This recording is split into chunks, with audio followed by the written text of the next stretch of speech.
Señores argentinos, les voy a decir algo. Cambiemos y el kirchnerismo, todo le subieron impuestos. Cuando le tuvieron que meter la mano en el bolsillo no tuvieron reparo alguno. Yo antes de subir un impuesto me corto un brazo. En el día de ayer se creó un nuevo impuesto en la Argentina, una de las naciones con la mayor presión tributaria de todo el planeta. Eso no es novedad. La novedad es que logró aprobarse gracias exactamente a 3 diputados que se retiraron del recinto para que esto sea posible: Victoria Villarruel, Carolina Píparo y Javier Milei. La nueva tasa de seguridad aeroportuaria pasará a conocerse a lo largo de los años como la tasa Milei, el apellido del político pseudoliberal que te hemos advertido hace años que no haría otra cosa que esto. Lejos de lograr que se reduzca el Estado o el saqueo a los ciudadanos, se ha convertido en un ominoso cómplice de ello. Te mintió en tu cara, se ríe de vos, y es lo esperable de cualquier político, porque por más nobles o estimulantes que sean tus discursos, sus acciones están condenadas a avasallar tu libertad y tu propiedad privada, algo que bien sabía Milei antes de convertirse en un miembro de la casta política.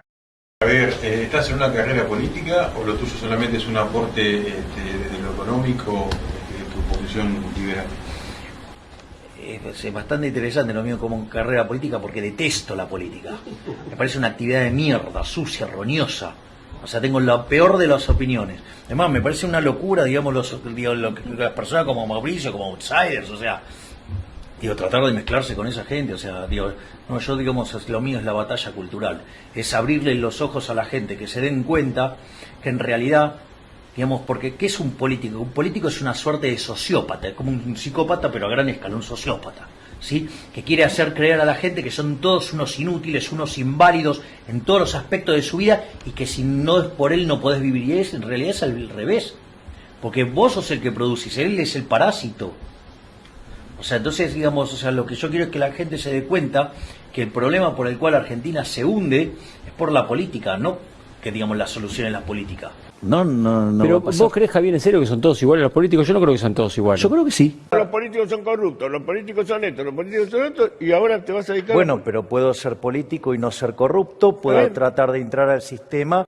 Sería interesante preguntarle además de dónde sacó $2 millones, que es lo que recientemente ha publicado el diario Clarín, que tiene depositado en su cuenta bancaria. Difícilmente de su actividad profesional, puesto que hemos confirmado que ni la suma de la totalidad de sus salarios en el sector privado llega a esa cifra. Pero más allá de este tema, quiero ahondar en por qué Milei consintió que te estafen con la tasa de seguridad aeroportuaria. ¿Por qué le ahorra dinero a su antiguo patrón, Eduardo Urnequian? El responsable de ingresarlo en el panorama mediático nacional, subsidiar sus apariciones en medios donde él mismo es accionista, como América TV, de hecho Urnequian lo fundó, y cuyo imperio se basa íntegramente en el robo estatal. Allí también estuvieron el ex montonero Rafael Bielsa, a quien Milei dijo que respeta, pese a ser un terrorista asesino. Bueno, lo mismo que Bullrich. Yo tengo el privilegio de contar como empleado a un extraordinario evaluador de riesgo que es un influencer, que es Javier Gerardo Milei. Y allí está el hermano del presidente Alberto Fernández, porque Urnequian no es otra cosa que un mafioso empresario. Y como ya ves, no es que Milei se limitó a trabajar en la empresa de Urnequian, que sería comprensible. Históricamente ha publicitado a Urnequian como un gran empresario, cuando en realidad es un ladrón común, y ahora trabaja para él y no para sus votantes desde su banca del Congreso. Desde esta casa desenmascaramos a este siniestro sujeto, que va mucho más allá de la criminalidad estándar de un oligarca argentino. Es un señor de la guerra en Armenia, un hombre del Departamento de Estado, y su historia retrata e ilustra quiénes son los verdaderos dueños de la clase política. Recordemos esta entrevista vacacional y amena que le realicé a mi amigo Manuel Cantero y que se vuelve absolutamente vigente en las actuales circunstancias. Adelante. Le mandamos un abrazo al señor Urnequian, amigo mío, querido amigo. Sí. Un grande. Un verdadero empresario. Pero le hablas con él. Buenas tardes, soy Nicolás Moraz y hoy vamos a retratarles a un empresario con todas las letras. Como todos saben, en este canal somos acérrimos defensores de la libertad de mercado y de la propiedad privada, y de que las personas tienen derecho, por supuesto, a construir fortuna honestamente. Esto último no es lo que caracteriza a Eduardo Eurnequian, un hombre enigmático, que une ni más ni menos que a las recaudaciones de la Fundación Clinton en la Argentina, con Gustavo Vélez, la mano derecha de Alberto Fernández, y el mismísimo Javier Milei, sin contar además con su participación en la actual guerra de Armenia. Eurnequian es un personaje paradigmático de una élite argentina siniestra, que ha acumulado cada centavo a través de la violencia estatal, del empobrecimiento de los consumidores y de los contribuyentes, y que extiende sus tentáculos, al igual que Eduardo Elstein, por buena parte del planeta. Y para ello convocamos a un gran amigo de esta casa y a uno de mis mejores amigos, Manuel Cantero. ¿Cómo están? Tanto tiempo. Tanto tiempo, sí, viste que cada vez la escenografía se va empobreciendo más. Pero esta vez no se va a escuchar tan mal. Acompañamos el sinuoso y tumultuoso destino de la historia argentina. Bueno, Manu, a ver, ¿quién es Eduardo Eurnequian? Bueno, Eduardo Eurnequian es uno de los empresarios más grandes de Argentina, nacido en Argentina con descendencia armenia. Fue propietario de la Corporación América, un gran holding que incluye Aeropuertos Argentina 2000, una empresa que ha estado deambulando entre lo público y lo privado, o lo semi-privado, desde hace décadas. Antes de que tenga las acciones de Aeropuertos Argentina 2000, Eduardo Eurnequian fue dueño de Cablevisión en 1982, hasta que vendió la mitad de la empresa a Telecommunication Inc., una rama de AT&T, el gran conglomerado de televisión y telecomunicaciones estadounidense que domina buena parte del mercado telefónico del planeta. Sí. Siguió teniendo Cablevisión hasta 1997, que vendió la otra mitad que le quedaba al Citigroup. En 1998, durante las últimas privatizaciones de Menem, Eurnequian logra quedarse con los activos de Aeropuertos Argentina 2000. Esto estaba acompañado de un contrato de concesión con el gobierno, en el cual el gobierno tenía que suministrar inversiones de 562 millones de pesos en los primeros 4 años y luego 2.000 millones de pesos en inversiones totales para 2015. A cambio de esto, la empresa tenía que darle una especie de canon al gobierno de 171 millones de pesos por año. Según un cable de Wikileaks, Aeropuertos Argentina solo logró pagar el primer canon del primer año y luego dejó de pagar básicamente los cánones y siguió aceptando dinero del gobierno. Permitime un segundo, o sea, además de que se incumplió el contrato, más allá de eso, me parece muy saltante cómo toda la trayectoria empresarial previa de Eurnequian transcurre en industrias hiperreguladas. Las telecomunicaciones que funcionan con licencias, que no hay una razón empírica para que funcionen con licencias otorgadas del Estado, porque por ejemplo en Malasia, y esto por ejemplo lo aprendí gracias a Julian Assange, existe un libre mercado competitivo de telecomunicaciones, pero casualidad, Eurnequian lucra con las telecomunicaciones hiperreguladas de la Argentina, luego con el monopolio de los aeropuertos que detenta hasta hoy, pues es el monopolio estatal de los aeropuertos. A los efectos prácticos, que esté en manos de Eurnequian no es diferente a que esté en manos del Estado argentino. ¿Se entiende? No hay otra oportunidad, no hay otro constructor, nadie construye aeropuertos si no es a través de las decisiones políticas, aunque esos aeropuertos sean no rentables, aunque supongan pérdidas enormes para las personas de a pie, Eurnequian está blindado por el poder político. No me sorprende que haya consolidado su fortuna en el menemismo y que de allí deriven tantos elogios a tan ominosa gestión, que se trató de privatizaciones cartelizadas y amañadas para los amigos del poder y que dista muchísimo de una verdadera liberalización económica. También esto me ayuda a entender por qué algunos empleados de Eurnequian defienden tanto la gestión de Domingo Cavallo, aunque haya sido el ministro que protagonizó la mayor suba de impuestos de la historia argentina. Perdóname la interrupción, Manu. Adelante. ¿Cómo sigue la carrera de Eurnequian? También en paralelo a la adquisición de Aeropuertos Argentina, logró tener las acciones de transportadora de gas del norte, y en toda esta movida que tenía con el gobierno, en este contrato de concesión del que el gobierno ponía tanta plata y la empresa no daba nada, fue acumulando una deuda aproximadamente de 1.200 millones de pesos. En la época en que los pesos además eran dólares. En la época en la que eran dólares. Luego, en 2001, el propio Urnequian le exigiría el monopolio del cabotaje al jefe de gabinete de la Rúa, mientras al mismo tiempo invitaba a su mansión al expresidente Menem.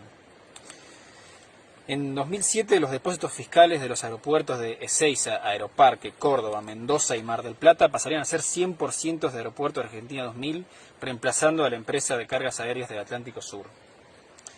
Más tarde, el presidente Néstor Kirchner, en uno de sus últimos movimientos finales antes de dejar el cargo, aprobó una modificación del contrato de concesión con Aeropuertos Argentina 2000, la cual operaba ya los 33 aeropuertos principales del país. La concesión se había extendido hasta 2028 y la idea era invertir otros 2.000 millones de pesos en infraestructura. Muy a menudo Urnequian prestaba sus aviones privados a los Kirchner cuando los aviones del gobierno no estaban disponibles. Y ahora, saliendo un poco de la parte de Aeropuertos Argentina, todo el holding de Corporación América todavía tiene muchísimas más ramas en todo lo que respecta a Argentina.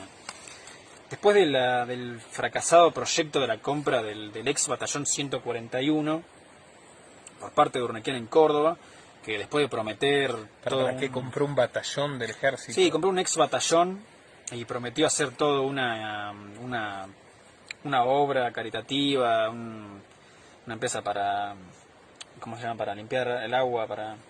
Sí, para deducir impuestos. Sí, al final, hoy en día, bueno, la gente de Córdoba lo sabe, es un baldío abandonado, lleno de ratas, en medio de la ciudad capital, nadie hace nada y está totalmente abandonado. El esplendor del capitalismo corporativo. Además de tener eso en Córdoba, también tiene la concesión del aeropuerto y tuvo la explotación de la Ruta 36, con su constructora Helport. 12.000 kilómetros de rutas estatales de concesión para Corporación América a través de los gobiernos de Carlos Menem, Fernando de la Rúa, Néstor y Cristina Kirchner. Sabemos que es un hombre claramente transversal, un amigo de la democracia. Un amigo del gobierno. Para la Ruta 36 se destinaron desde las arcas del Estado 415 millones de pesos y la ruta quedó en pésimo estado. El gobernador entonces, Juan Manuel de la Sota, tuvo que imponer la tasa vial para reparar la ruta. Estas acusaciones... O sea, contratan al mafioso Urnequian con dinero usurpado a los contribuyentes para que la ruta haya quedado en pésimo estado y después haya que cobrar un impuesto adicional, o sea, robar más dinero para poner en condiciones el desastre de Urnequian. Sí, esta no es la primera acusación que tiene Helport en temas de licitaciones y ganar contratos para después llevarse la plata por el sobreprecio de las obras públicas. Una maniobra que viene dándole de comer a la oligarquía argentina en los últimos 100 años. El inmenso capital de Urnequian llevó irreductiblemente a estar selecto en el grupo de los argentinos en los Panama Papers, acusados de lavado de dinero. En 2019, más cerca de la fecha de hoy, antes de desatar toda esta histeria social demencial, Urnequian llevó a cabo la creación del primer banco 100% digital del país, en una operación diseñada y llevada a cabo junto a Indra Systems, la empresa de telecomunicaciones, transporte y defensa militar española.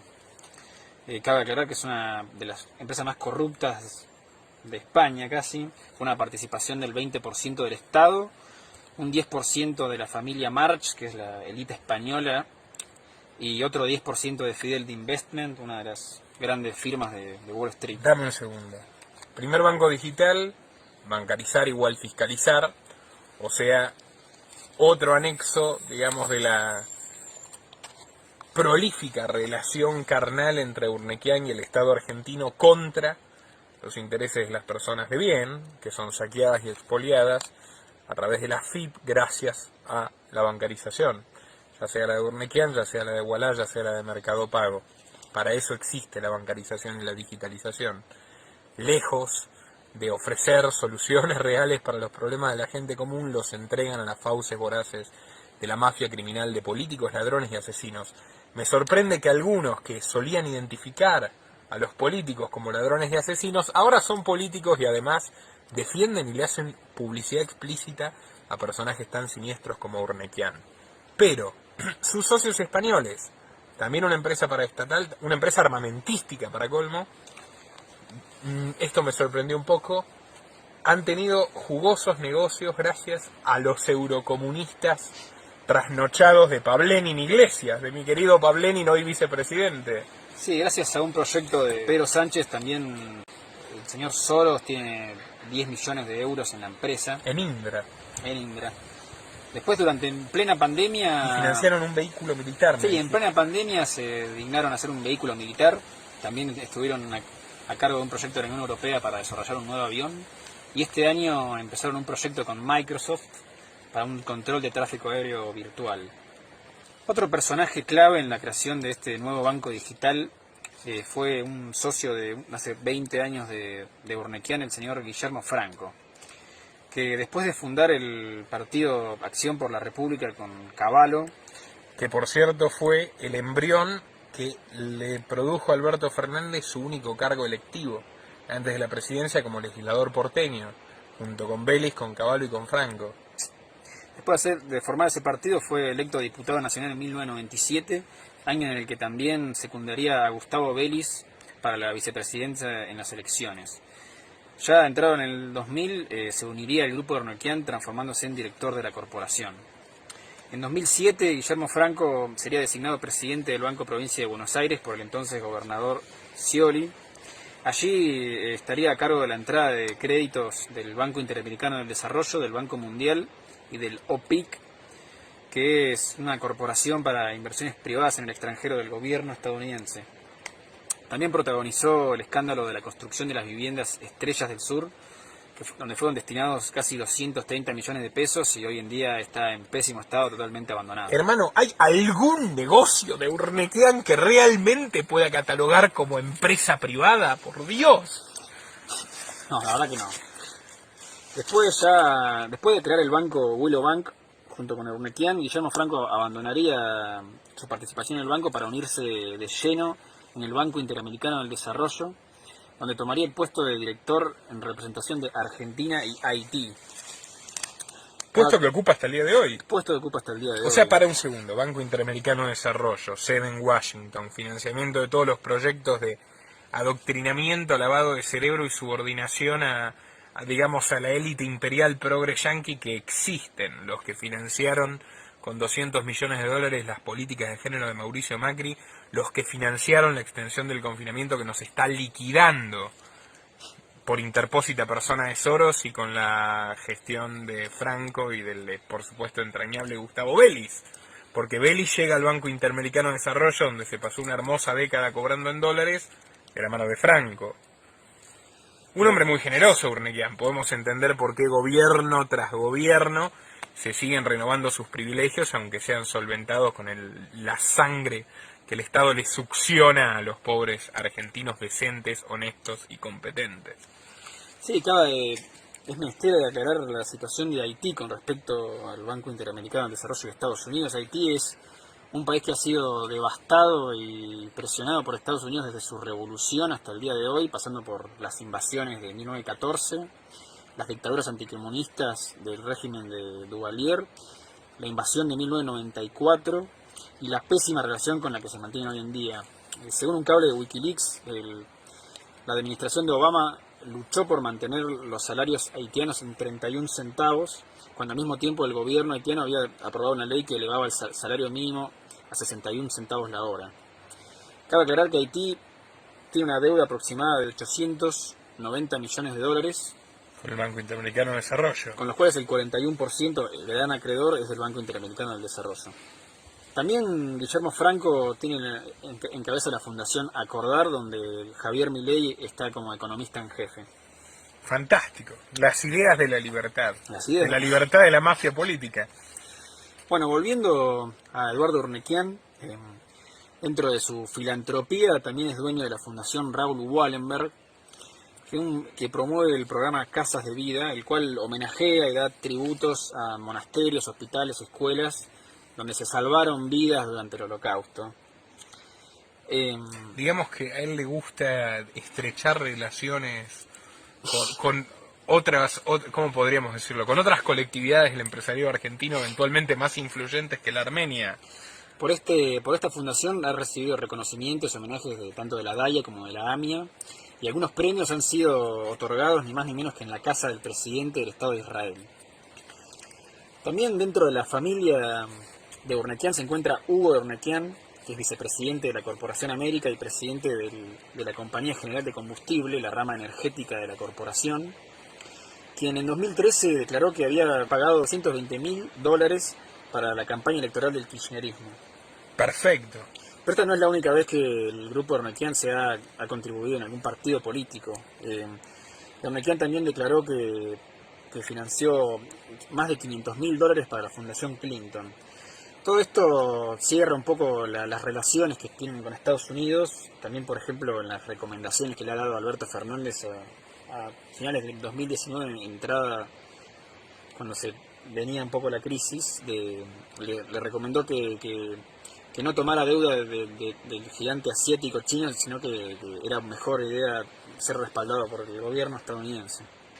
Vos, fíjate, acá en este canal pusimos sobre el tapete algo que hoy ya es Vox Populi, cuando en el 2015 John Podesta, jefe de gabinete del Departamento de Estado de Hillary Clinton, empieza a recaudar fondos para la campaña presidencial de Hillary Clinton contra Trump, y en referencia a la recaudación en Argentina le escribe a Dan Restrepo, quien íntimo amigo de Alberto Fernández, por cierto, que hable con Alberto, que va a ser el próximo líder del peronismo, en épocas donde Alberto no era más que el recaudador de Sergio Massa, el jefe de campaña de Sergio Massa, otra persona estrechamente vinculada, miembro del Instituto Nacional Demócrata de Estados Unidos y estrechamente vinculada a Podesta, a los Clinton y a todo el espectro político norteamericano.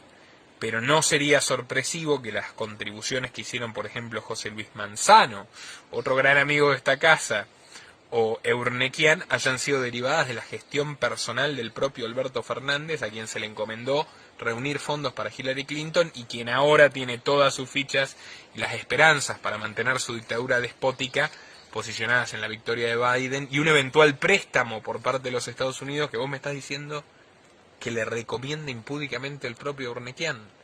Exactamente. Bueno, también otra rama de la Corporación América es una rama agroindustrial llamada Unitec Agro, que además de trabajar semillas transgénicas, tienen cantidad de campos rigurosamente fumigados.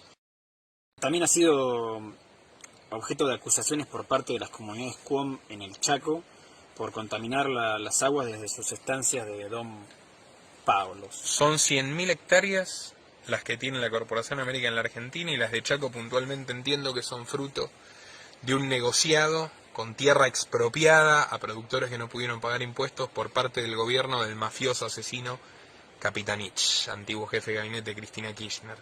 Así que no quiero pecar de insistente, pero cuídense mucho de la gente que dice que los políticos son una mierda y luego ensalza a quienes financian y lucran con los crímenes de los políticos. Sí, en esos mismos campos este año un par de integrantes de la comunidad Cuom fueron baleados cuando habían ingresado al campo a cazar para comer. Así que en medio de la cuarentena tampoco aflojan.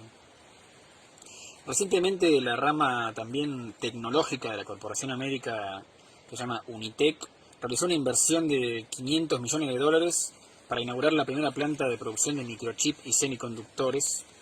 La empresa también logró la certificación correspondiente de Visa y Mastercard para empezar a crear tarjetas de crédito. O sea, la cuestión con bancarizar / fiscalizar es obsesiva. Esta es una maniobra que Urnekian ya había utilizado en Armenia unos años antes. También ha sido premiado por la Academia Nacional de Ciencias de la empresa, en cuyo evento se encontraban, además de Fontevecchia, Ratazzi, Bulgeroni y toda esa malandra, se encontraba por supuesto su más fiel empleado, el señor Javier Milei. Y ningún empresario. Ningún empresario honesto. ¿Gustaría ser ministro? No, yo detesto la ¿Te han política. ofrecido en algún momento? No, pero sí lo que sí ¿Y te aceptaría. dedicas a esto? Pero Lo vos que sos sí hace- abogado de empresas No, yo soy importantes. Pero vos hablabas sos mal. licenciado. Yo soy Sos economista y licenciado. soy el economista jefe de un grupo de importantes muy importante. empresas, ¿no? Sí, exactamente. Aeropuertos 2000 lo tenés vos. Es una de las empresas del grupo donde yo soy economista jefe. Le mandamos un abrazo al señor Euriquian, amigo mío, querido Sí, amigo. Un grande. Un grande. Un verdadero Que empresario. allanaron su casa. Bueno, y del mismo modo que Eduardo Elstein tiene vínculos carnales con Israel, Eduardo Elstein, vicepresidente y tesorero del Congreso Judío Mundial, socio y representante de George Soros durante 20 años de negocios en la Argentina, cuyo banco hipotecario fue rescatado con dinero robado a los jubilados por Sergio Massa y Cristina Kirchner. Ese mismo caballero que, bueno, tiene una relación simbiótica con Israel, incluso se ha vinculado con empresarios que terminaron presos por corrupción y actualmente declara su bancarrota luego de haber producido misiles e incluso vendérselos a los ingleses que ocupan las Malvinas. Podemos encontrar una analogía en su amigo y compinche Urnequian, pero en referencia a Armenia. Un país tal vez más desconocido y menos vistoso que Israel, pero donde este personaje se enraiza y no precisamente para el bien de los armenios. ¿Cuál es la relación, Manu, de Urnequian con Armenia, país que por cierto actualmente está en guerra y guerra que, o casualidad, tiene también que ver con Urnequian?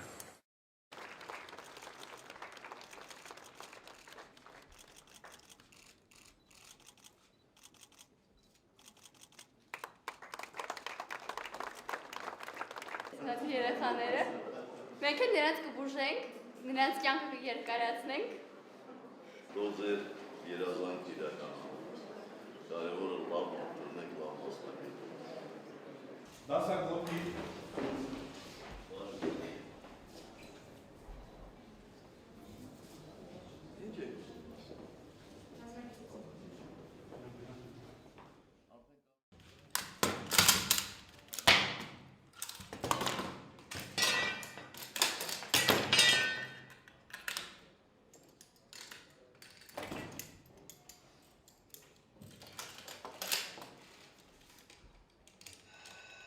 Un verdadero empresario.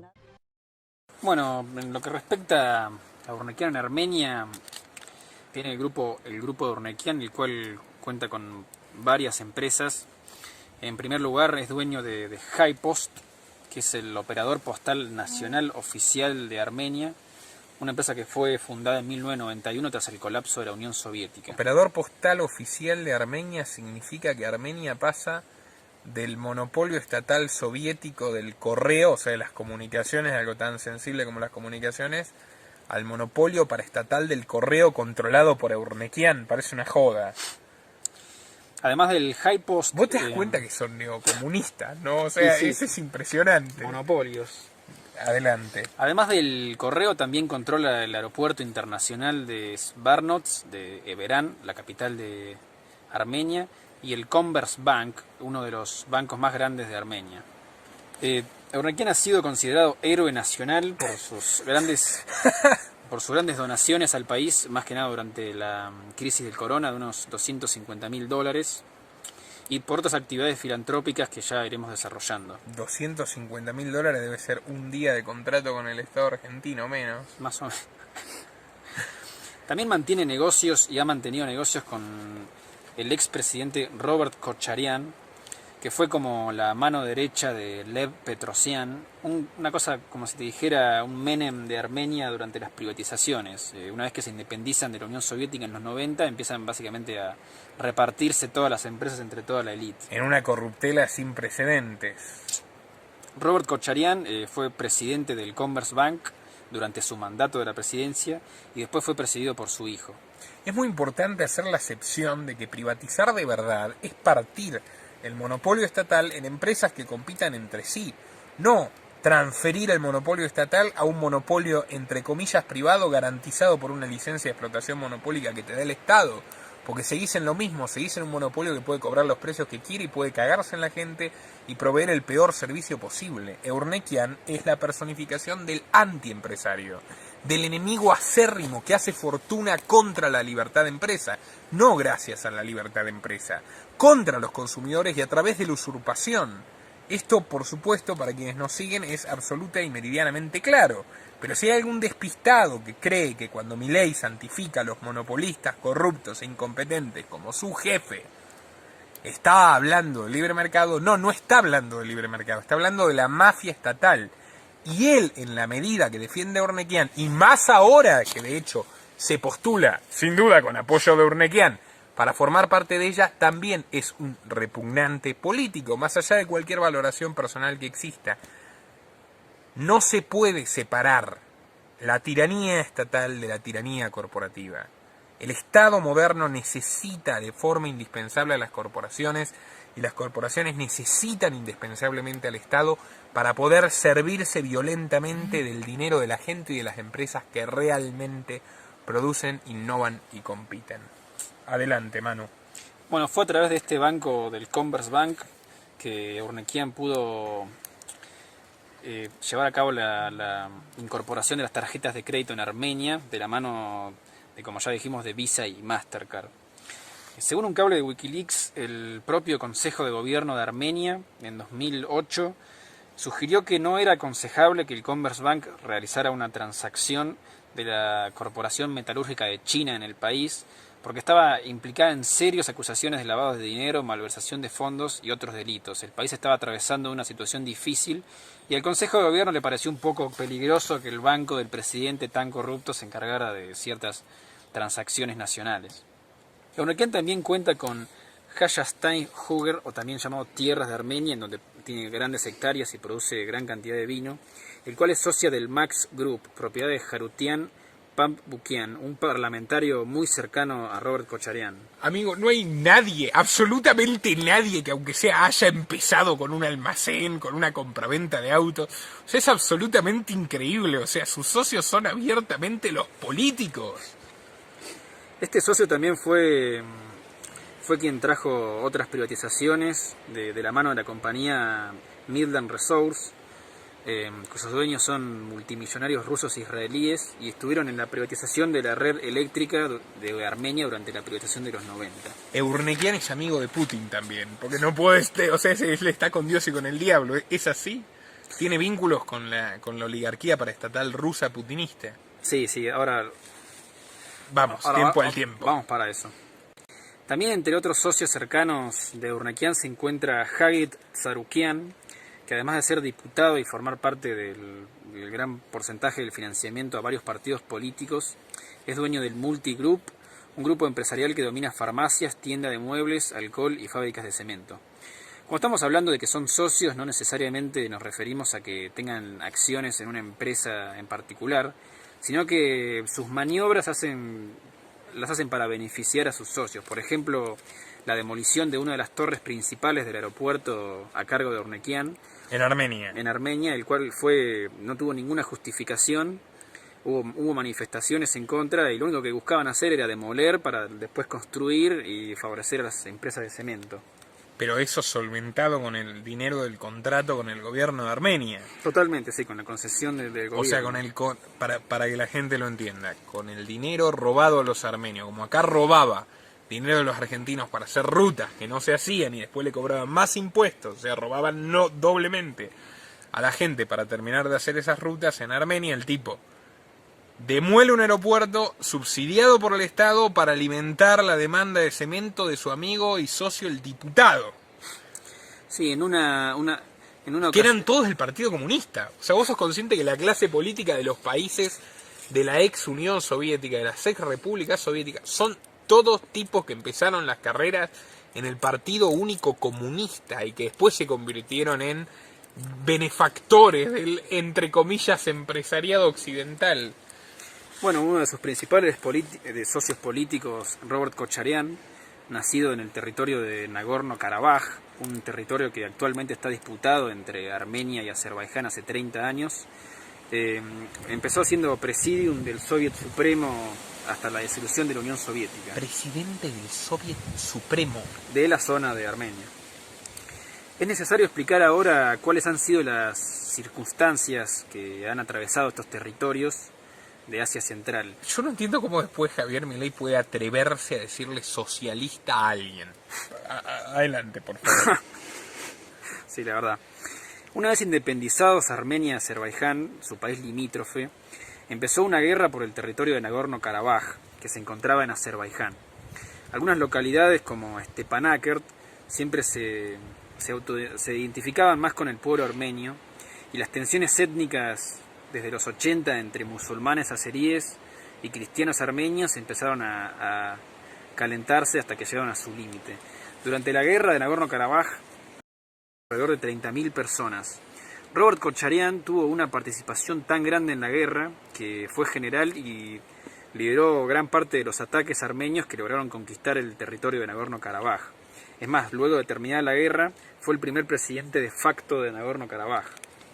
Sin embargo, la guerra no terminó del todo, se llegó solo a un acuerdo de alto al fuego, y además del territorio en disputa tomaron otros 7 distritos azeríes, en los que hoy en día todavía se mantienen enfrentamientos. Desde terminar la guerra hasta hoy siempre se han mantenido escaramuzas, pero la verdad que hay que aclarar que este año ha sido el año más violento en los últimos 30 años, se han cobrado miles de vidas y centenares de tanques de guerra y helicópteros. O sea, la escala de violencia en los últimos 30 años nunca había sido tan letal como la de este año. Además, el problema es que ni Armenia, ni Azerbaiyán, ni la ONU reconocen este estado de facto que se identifica como la República de Artsaj, pero que sin embargo está 100% controlado por el gobierno armenio y por una lista de inversores extranjeros. Robert Kocharyan, después de pasar por la República de Artsaj, sería primer ministro de Armenia en 1996, para después convertirse en presidente de Armenia en 1998. Durante su presidencia hubo varios acontecimientos violentos, uno conocido como el tiroteo en el Parlamento de 1999, donde entraron unos terroristas al Parlamento, asesinaron a gran parte de los miembros de la oposición y a un primer ministro. Kocharyan tuvo que negociar con los terroristas para liberar a los rehenes, pero aún hoy se mantienen sospechas de que no fue más que una movida para sacarse de encima a la oposición. También una vez en plena luz del día en un café de Verán, Kocharyan se cruzó con un ex compañero de la universidad que, tras decirle hola Rob y guiñarle el ojo, Kocharyan tuvo un episodio de violencia y le dijo a los guardaespaldas que lo llevaran a un café y lo mataran a plena luz del día. Se han hecho muchas manifestaciones. Para. ¿Podés repetir eso? El amigo de Ornequian... Sí, asesinó a un amigo que lo saludó en un café, no le gustó la manera en que lo saludó y le ordenó a los guardaespaldas matarlo en el baño del café a plena luz del día. Un episodio que todavía el gobierno no hace nada para arreglar, o más allá para esclarecer, más allá que hay muchas manifestaciones. Esto llegó a los tribunales internacionales. Bueno.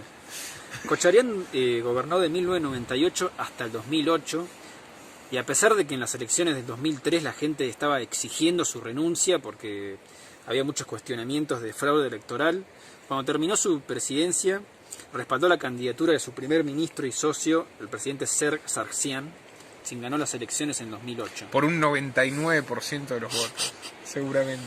Tras el resultado de las elecciones hubo muchas manifestaciones que fueron dispersados por las policías y las fuerzas militares, en donde murieron 10 personas. El presidente Kocharyan declaró un estado de emergencia durante 20 días, que fue seguido por arrestos masivos y purgas a los miembros de la oposición, así como una prohibición de cualquier otra protesta antigubernamental. También Kocharyan tiene un gran apoyo ideológico militar, ya que su jefe de campaña era también el ministro de Defensa. Hermoso. Las grandes empresas en Armenia están profundamente vinculadas y entrelazadas con el poder político. Como por ejemplo el único grupo de seguros del país, el grupo SIL, que después de pertenecer a... El único. Otra industria regulada. Otro monopolio. Después de pertenecer a aliados de Lev Petrosyan como Hachatur Sukisyan, pasó a manos de los que tienen el monopolio del cemento, aliados de Serge Sargsyan en 2008, Mikhail Bagdasarov y Nikolai Berzer. Así también, cercanos a estas pirámides de corrupción, tienen, por ejemplo, el control del 50% de los ingresos de las farmacias, como Samuel Alexanian, y contratos exclusivos de distribución con tabaqueras como Philip Morris, como la que controla el yerno del expresidente Es verdaderamente Sarsian. increíble que no haya un solo sector competitivo entre todas esas inversiones.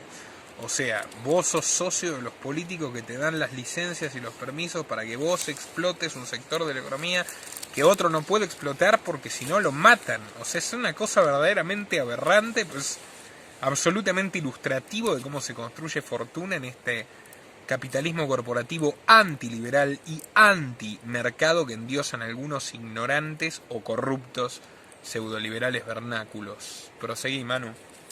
Bueno, cabe aclarar que en Stepanakert, la capital de la República Artsaj controlada por Armenia, se encuentran un número de bancos privados armenios, pero que no son todos los bancos. Por supuesto, el Commerzbank de Urnekian, sin falta. También se encuentra el Ardishbet Bank, también propiedad del hijo de Kocharian. El Ararat Bank, propiedad del yerno del expresidente Sarsian. Y el Ameria Bank, propiedad del ruso multimillonario Rubén Bardanian, que también fue presidente del AGBU, que es la Unión General para la Benevolencia de Armenia, la cual ha premiado a Eduardo Ornequian como constructor en jefe de Armenia, dándole muchos premios y reconocimientos y homenajeándolo. Estos grupos, estas ONG que trabajan para la beneficencia de Armenia, como la Asamblea Armenia de América, mantienen estrechas relaciones con Estados Unidos, más particularmente con el estado de California, y promueven políticas y proyectos para la beneficencia en Armenia. En la línea de la izquierda californiana, Obviamente, Zuckerberg obviamente, además de políticas feministas, intentan traer inversiones al país. Por ejemplo, apoyan en gran medida la autonomía de la República de Artsaj, más allá de que Estados Unidos no lo considere un país, afirmando que además de proporcionar una vida mejor para el pueblo y una economía fuerte, es necesario tener un ejército fuerte y una seguridad más segura. a cargo de Eduardo Ornequian. En 2012 el AGBU puso en proyecto un plan que mandaba a estudiantes calificados del Ministerio de Defensa de Artsaj a hacer posgrados a Estados Unidos. Como ya dijimos, un expresidente que ahora forma parte de la Junta Directiva Central, Rubén Bardanian, tiene amplias relaciones económicas con Rusia, siendo expresidente del Sberbank, que es el banco de préstamos estatal más grande de Rusia, y además ha estado trabajando estrechamente con la empresa estatal rusa Rosoporonexport, la cual está encargada de la importación y exportación de armas de Rusia, obviamente bajo control estatal gracias a Putin. Bardanian ahora forma parte del consejo de varias empresas controladas por Rosoporonexport, como Sukhoi Civil Aviation, que encabeza proyectos respaldados por el Kremlin, y Rutspetsal, un productor de acero especializado en aplicaciones militares. Además, bancos como el Sberbank han funcionado para empresas militares rusas en otros momentos, como por ejemplo en la creación del avión Su-35. Y para la financiación de candidatos euroescépticos a favor de los intereses geopolíticos de Putin en Europa. Bueno, otros magnates que se encuentran dentro de estas ONG que premian a empresarios, podemos encontrar al actual presidente Berg Setrakian, que es miembro del tercer bufete de abogados más grande de Estados Unidos, el DLA Piper. También un colega de Bardanian se encuentra Jay Harishan, presidente de la firma Alex Brown, que es la rama financiera de la multinacional estadounidense Raymond James, y Bartkes Knadjian, que es presidente de la empresa más antigua alemana de diamantes llamada Bax & Strauss, la cual tiene un episodio bastante extraño en este problema territorial. En 2006 se asocia con la relojera ultralujosa suiza Frank Müller, la cual ha sido acusada por el gobierno de Azerbaiyán de realizar excavaciones ilegales dentro de los distritos ocupados por los armenios. Bueno, y siguiendo con la relación entre Urnequian y estas ONGs, que en realidad empezaron después del genocidio armenio, buscando un tipo de reconocimiento mundial, y ahora la verdad que más se especializan más en buscar inversiones rusas y estadounidenses en el país, y de, por supuesto, favorecer los intereses de los dirigentes que los dirigen. El AGBU junto con Eurnequian también forman parte de los financistas del fondo Hatanyan Armenia, el cual Eurnequian ha donado 3.5 millones de dólares. Entre otros financistas también se encontraba un multimillonario ruso, Samuel Karapetian, quien junto a otros colegas pagaron la fianza de 4 millones de dólares para la liberación de Robert Kocharian, Del asesino. Sí, acusado de corrupción en junio de este mismo año. Estaba preso y los socios de Eurnequian y de estas ONG le pagaron la fianza. También otro gran financista que se puede mencionar entre estos yanquis que trabajan en las diásporas armenias dentro de Armenia, codeándose con Eurnequian, está el caso de Kirk Kerkorian. Diásporas armenias, descendientes de armenios que nacieron en el exterior, que se destacaron por algún tipo de artilugio mafioso, como es el caso de Eurnequian, y que vuelven a Armenia a depredar lo que queda de ese pobre país. Bueno, Kirk Kerkorian, director ejecutivo y presidente de Trasinda Corporation, una empresa que ha construido los 4 hoteles más grandes de Las Vegas, que ha tenido el 10% de General Motors, el 6% de Ford, y que por 40 años fue dueño de la productora de cine Metro Goldwyn Mayer. Ha donado más de $1.000 millones a la beneficencia en Armenia, junto con estas ONGs, junto con el financiamiento de la ruta que va desde Armenia a Nagorno-Karabaj. Bueno, Eurnequian también ha colaborado con la ciudad de Stepanakert en este territorio, donando computadoras y en la construcción de escuelas. De hecho, mantiene una estrecha relación con la Iglesia Apostólica Armenia, siendo accionista del 10% de los fondos de la Iglesia Apostólica en Armenia. Hasta tiene un colegio apostólico que lleva su propio nombre. Me estás jodiendo. El Colegio Eurnequian. Es accionista. Es accionista de los fondos del patrimonio de la iglesia. Sí. Es curioso que donde más se encuentren apostólicos cristianos en Armenia sea en el sur de Armenia y muy cerca de la zona en conflicto con Azerbaiyán. O sea, para vos me estás diciendo que la influencia de este muchacho en esa zona se vincula con la guerra. Sí, la verdad, o sea, cada vez más los dos países están en un alza de nacionalismo religioso. Este año ha sido en el que más han invertido en armas. Eurnequian está exaltando el nacionalismo religioso en aras de fomentar un conflicto bélico, donde ganan él y todos sus socios, por supuesto, a través de un colegio. Sí, a través de, de computadoras y financiamiento.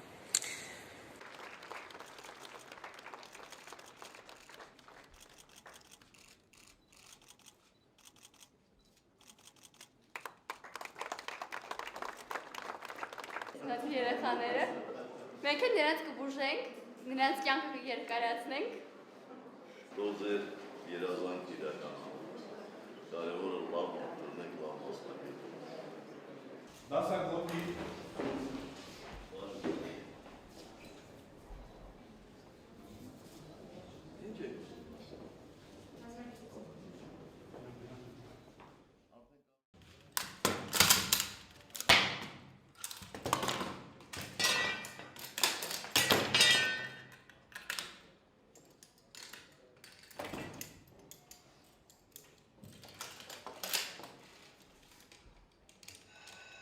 Un verdadero empresario. Bueno, Azerbaiyán tampoco es un país que se salva de esta situación, por más que esté pidiendo que se devuelvan los territorios ocupados. Es el cliente número 1 de armas de Israel de toda la zona de Asia Central, y de este año también tuvo el apoyo de Turquía. Y también es una dinastía bastante oligárquica.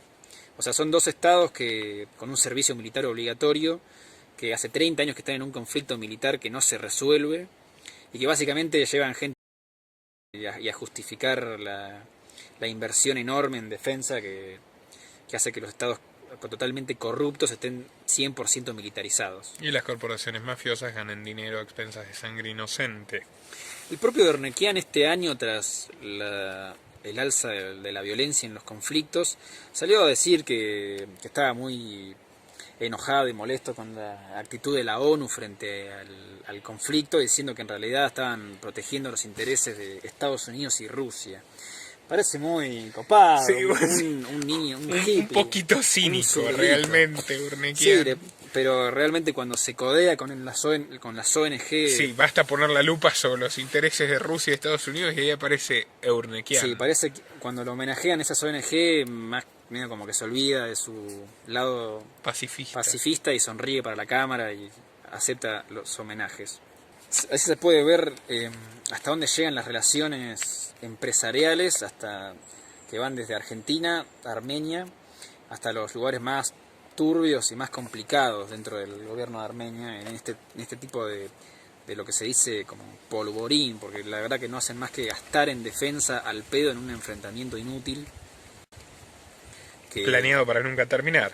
Sí, la verdad que no parece. Ya el grupo Minsk, que está llevado a cabo por Estados Unidos, Rusia y Francia, hace 30 años que se la pasan intentando dialogar y siempre le echan la culpa a alguno de los dos países por empezar los disturbios. Se dice que Estados Unidos tampoco no hace ninguna sanción a Azerbaiyán ni se mete en nada más allá de que venda armas a través de Israel, porque tiene unas relaciones bastante buenas con Azerbaiyán y es un país que limita con Irán y estratégicamente prefiere no meter la pata y seguir vendiendo armas, básicamente. Bueno, un verdadero placer realmente. Así que por favor compartan este programa, especialmente a los amigos de nuestro querido Javier Milei, que ahora se postula seguramente con el beneplácito de este prohombre de la empresa comunista que se llama Eduardo Eurnekian. Así que bueno, muchas gracias y hasta la próxima. Nuestro trabajo depende de tu apoyo. Para que siga siendo posible, realiza tu donativo desde tan solo $2 por mes a través de Patreon, en los links que están en la descripción o en el comentario destacado. También podés hacerlo a través de la opción Unirte de YouTube y si estás en Argentina, con el medio de tu preferencia a través de Mercado Pago.